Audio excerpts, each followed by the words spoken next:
Good morning. It's January 28th, 2021, and the Lord has given me some words of encouragement for those who would take the time to listen to what I have to say. I'm going to start with Matthew chapter 24, where Jesus is teaching his disciples and those who are listening about the end of the age, the signs. Everybody wants to know, when's it going to end? Where are we at? Where are we at on the clock? We know Jesus is coming back. We know he's going to rule from Jerusalem. These are fixed realities. They cannot be changed. The question is, from today to that day, what kind of events are going to occur? Well, Jesus gives us some information in Matthew chapter 24 that we can apply to our time. Starting in verse 3, it said, "Now he sat on the Mount of Olives. The disciples came to him privately, saying, 'Tell us, when will these things be?'" He's talking about the end of the age. "And what will be the sign of your coming?" See, they already had an idea in their mind before Jesus even died on the cross that he was going to be king. He was going to sit on the throne of David. He was going to rule from Jerusalem. They already understood that as Jews living under the promises of Abraham, the promise of the Davidic covenant. They were just waiting for the time. That's what we do as Christians. That's what Jews do. And even Muslims, they're waiting for the time. And so all these events are going on in the world. And we see what's going on in Israel. We see what, Donald Trump did during his time as president in the first term, that he did move the capital of Israel from Tel Aviv to Jerusalem. Peace treaties went down with nations surrounding Israel. And a lot of Bible scholars had a problem with that because they're talking about how Israel's going to be invaded and all of that. Well, how comes there's peace? Well, if you study the Gog and Magog prophecy found in Ezekiel chapter 38, it's clear in that prophecy that Gog and Magog are going to attack Israel without walls. It's a city at peace. They attack it out of nowhere. It's a surprise attack. It's not like it is now where Israel's always on alert. They've got an iron dome. They've got walls around Hebron and Jericho and cities where there's been terrorism coming out. The military is very strong. The military is very active. They surveil. I'm sure they surveil every part of their border. So Israel is ready and aware of attacks right now. But there's going to come a time in the future where they're not going to be ready and they're going to be surprised.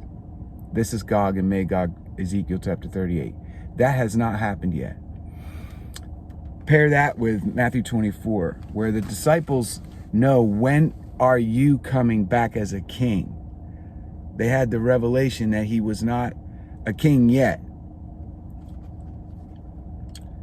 What will be the sign of your coming and the end of the age? And Jesus answered and said to them, take heed that no one deceives you.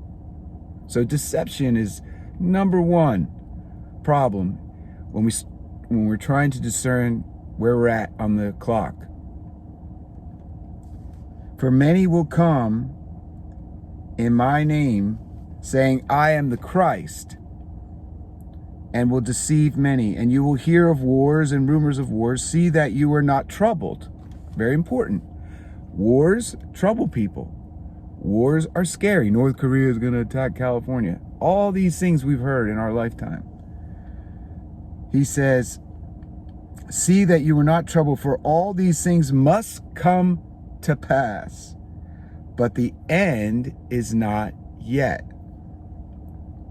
For nation will rise against nation, kingdom, that's where we're at right now, kingdom of darkness, globalism, whatever terminology you want to use, but it's a consorted company of powerful people that are found in all the kingdoms of the earth, and they're coming against God's kingdom, God's plan. Kingdom against kingdom, and there will be famines, pestilence, earthquakes in various places. All of these things are the beginnings of sorrows. Then they will deliver you up into tribulation, or up to tribulation, and kill you, and you will be hated by all nations for my name's sake. And then many will be offended and betray one another. That's where we're at. People are offended by prophets. They're offended by the words of the prophet. Oh, that's impossible. That's never going to happen. Biden's going to be installed and he's going to rule and we're all going into a cave. And then the prophets are standing there all alone. At some point, that's what happens, is they become isolated and they become alone because it's not a popular word. A prophecy is never a popular word or a logical word. Otherwise, it wouldn't be from God. God is not logical in the sense that he can do anything he wants at any time. But he does send prophets before he does something that people will be touched by, like a revival, like an outpouring, like a peacetime, or the beginning of a war, or judgment. He's going to send the prophets. He doesn't do anything without first revealing his heart to the prophets. That's what it says in Amos, who was a prophet, who was an unexpected prophet. He was just a regular dude, a shepherd. Yet he was sent to a king in northern tribe of Israel. So God operates in the reality that his truth is a narrow, isolated truth. It's not popular. And so people are going to betray one another. Family members are going to betray one another because their brother or their sister is prophesying God's word, but it's not popular, or it sounds crazy, or that person's viewed as lunatic because they're saying things that don't make any sense to the natural realm. And people will hate one another. See, when God sends a word that, like Noah, I'm going to destroy the earth with a flood, and you're in a dry place where it hasn't had a flood ever, that's an unpopular word. It's also a lunatic, crazy word. When we start talking about a great revival, when we see Joe Biden in Washington, D.C. coming up with all these crazy ideas that are against God and against his people and against open communication and First Amendment rights, we say to ourselves, we're going down. We're going to have to organize. Well, we can't organize. I'm going to tell you right now, we are not capable of organizing. There's too many factions within the so-called truth community, and they're all warring against each other. Demonic people, they don't war. They have one common, well, they will eventually, but right now they're in organized systems where their whole goal is to enslave, destroy, kill.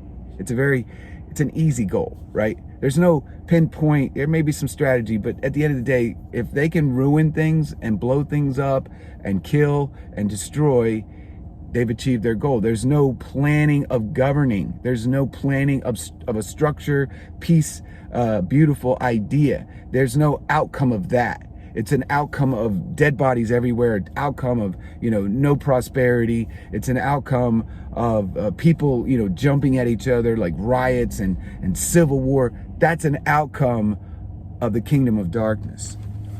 So people, as regular folks, they're going to see their family members saying something that's different against the modern, ideal, like global warming being an example. Like, come on, that's a joke, or that's not real, or that's a bunch of hysteria that's made up. It has no bearing to us right now. It's not important.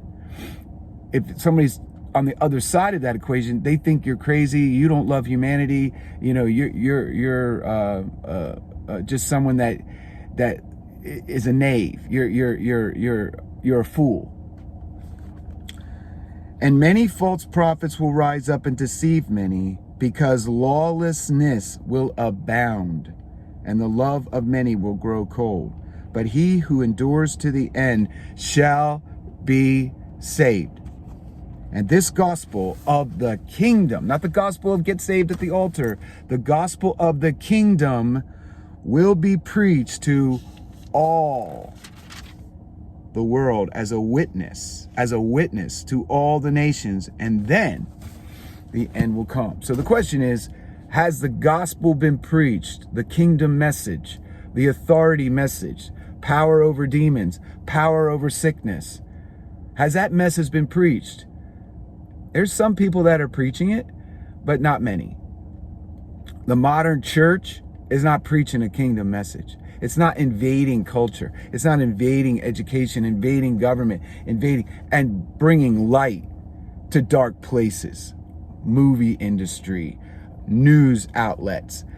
People are conforming to whatever the zeitgeist is. And the zeitgeist says, this is the way it's going to go. But God is not there. He's not in the zeitgeist. He's otherworldly. I'm otherworldly. I don't operate in the zeitgeist. So the message today and the word from God today is the things that he's going to do are always unpopular to the modern mind, or to the mind of that time when the word is spoken. John the Baptist, people listened, but he was not popular, right? Noah preached a true message, took a long time before God performed it, and it was true, but obviously it wasn't popular. Jeremiah was not popular. Ezekiel was not popular. Every true prophet of God was disdained by the public and the religious community. Jesus was popular for a season, but the religious community hated him. It was just a few, a remnant that came out to hear Jesus speak. And it was the poor, it was the sick, it was some of the Romans, right? It was the Samaritans. People that were not likely to be followers of him became followers of him. And that's exactly what's happening today. So be encouraged. If you are a person that operates in faith, you're going to be fine. The people that don't operate in faith but operate in the natural, they're not going to be fine, because God